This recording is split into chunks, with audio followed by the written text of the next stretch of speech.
It's a huge privilege to be in this role. It's not a papal role. I'm just one of a number of bishops, but with a particular role in doing that. And there are a huge number of issues. The ones that keep coming on the headlines are sexuality and women bishops.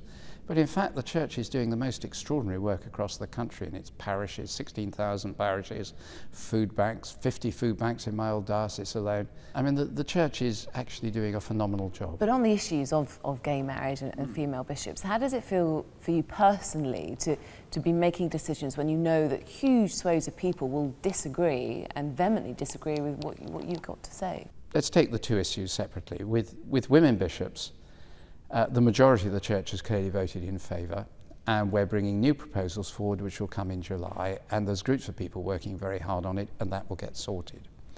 On the issue of sexuality, same-gender marriage, it's a rather more complex one. The Church of England holds very firmly to the traditional view of marriage, that it's a lifelong union of one man with one woman. But at the same point, our sense that human beings have incredible dignity and value in themselves means we have to stand, and do stand, very, very strongly against any kind of homophobia.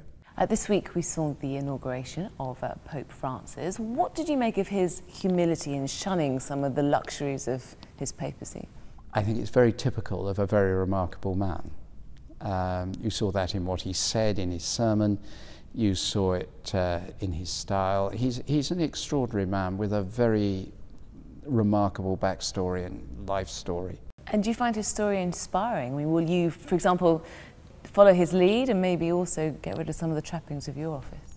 Well, we tend to have a few less trappings anyway. I mean, we have the historic buildings we live in, which aren't ours to buy or sell. You don't have a Pope-mobile, that's for sure. I don't have a Pope-mobile. I've always used public transport. I'm quite grown up. I'm quite good at getting around the tube and the buses.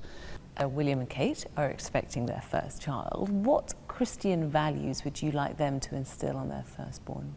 It's the parents who bring up children, and you look at them and you think these are likely to be absolutely stunningly good parents. But if William and Kate have a baby girl, how is it that she will one day become the head of the Church of England, but she could not become a female bishop? Well, hopefully by long before she grows up, we will have women bishops. And you're confident about that? I am absolutely confident. It's 74% of the General Synod voting in favour of it. And do you think there'll be a female archbishop one day? Yes. When is that, 100 years away? Oh, I have no idea, when the right person turns up.